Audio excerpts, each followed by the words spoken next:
Hello, one and all, and welcome to another edition of Crisis in the Toyverse. I am Bob O'Mac, and today we're going to be looking at the DC Collectibles Legends of Tomorrow Hawkgirl figure.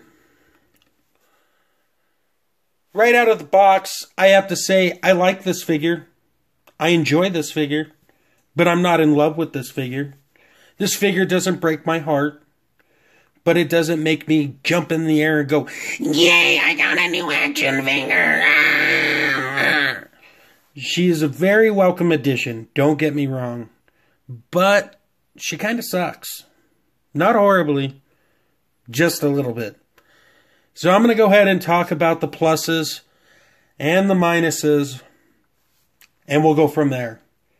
So let's first talk about the sculpt. The sculpt on this thing, starting with the head, looks fantastic. Some nice paint and sculpted details. Look, I mean, even this belt is sculpted very nice. Legs are sculpted nice. I mean, this costume, the paint applications are great on this figure. I have no complaints there.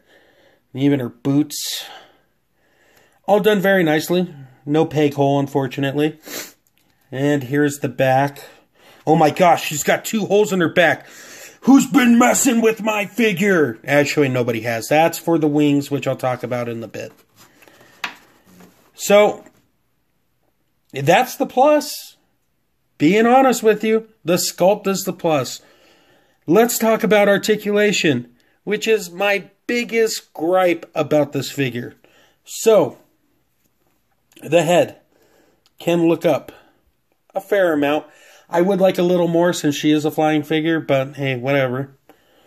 The arms do go out that much. You can bring them down and go all the way around.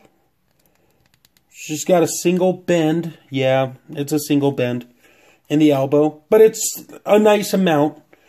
She's got rotation here at the arm, and she does have a hinge. Same thing on the other side. Now the torso articulation, what a fantastic... Oh wait, this isn't that figure. That's right. My apologies. Nothing in the torso. No diaphragm joint. No waist twist. Just bland, static posing. Which makes me cry.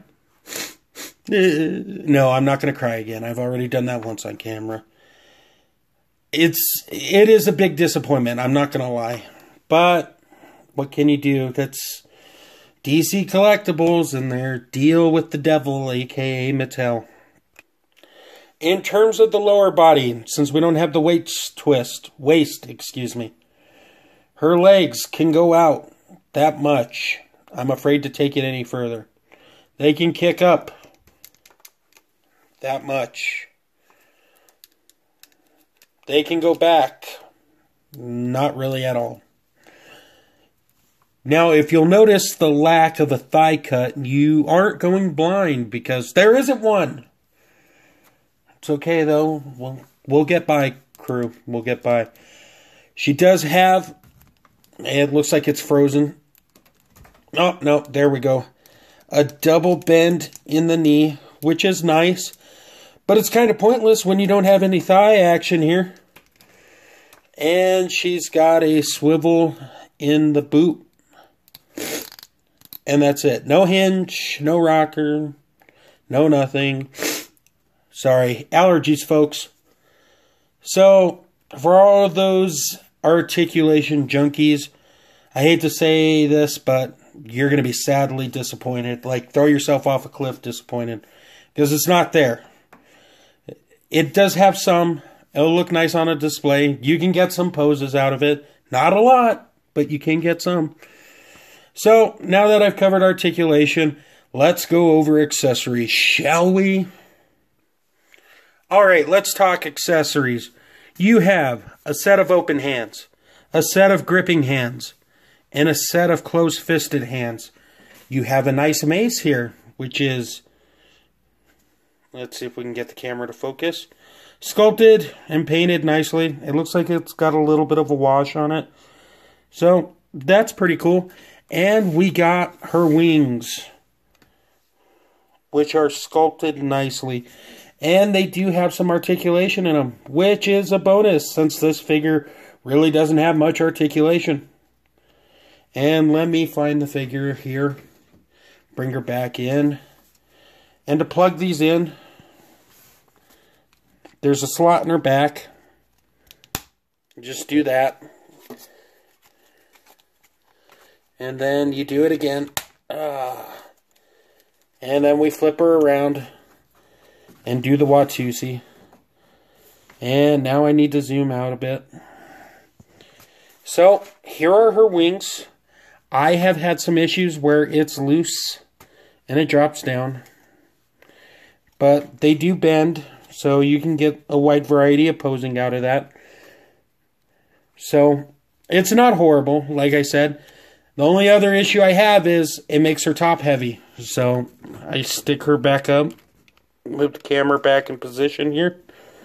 See if I can even get her to stand on camera without bending her down. Nope. She's too heavy. That is unfortunate. And she doesn't look too heavy. I mean, she's got a nice figure on her and all. But, hey, what can you do? So, let me clean up this mess and we'll go over a quick size comparison and final thoughts. Alright, so here she is alongside her companion in crime, at least on Legends of Tomorrow, Firestorm, and of course our good old friend who loves to screw up the timeline, Barry Allen. She fits in nicely with the Arrowverse figures. I don't really feel like doing any more figure comparisons, so I'll just be honest with you. It fits in nicely with this. She might be a little big for Legends. Not too big, I don't imagine, but she's got a little height on her, normally. So, that does it for the comparison. Let's move on to final thoughts. Move these guys out of the way. So, overall, can I recommend this figure to you? Well, that really depends. Are you a fan of Legends of Tomorrow? Do you like action figures with limited articulation? Do you like collecting figures that may not have other figures that are in the same team with them? If you're uneasy about any of those questions, I would say stay away. Me personally, I bought it because I want it. But that only goes so far in life. I mean, I can't get a hooker with that attitude. I can't win the lottery with that attitude. So, you know, it is what it is, as they say. I am what I am, as Popeye would say. And that's a horrible Popeye impersonation. So, I don't recommend it unless you're a diehard fan. Which, you know, I respect. I'm in that same boat. We also meet on Thursdays to discuss what type of coffee we enjoy. So, that will do it for the review. I feel like I'm just ranting now. I hope you guys enjoyed. You can follow Undercover Capes by checking on the links below for their Facebook, Instagram, Twitter, and website. You can follow me always by throwing my name in the Google machine or going to the link below and finding me on Facebook, Instagram, or Twitter. Make sure you use the hashtag ToyLoverCrew and stay tuned at the end for the slideshow. And thank you guys so much and take care. Oh, I didn't say it, but I'm going to now. Tally ho!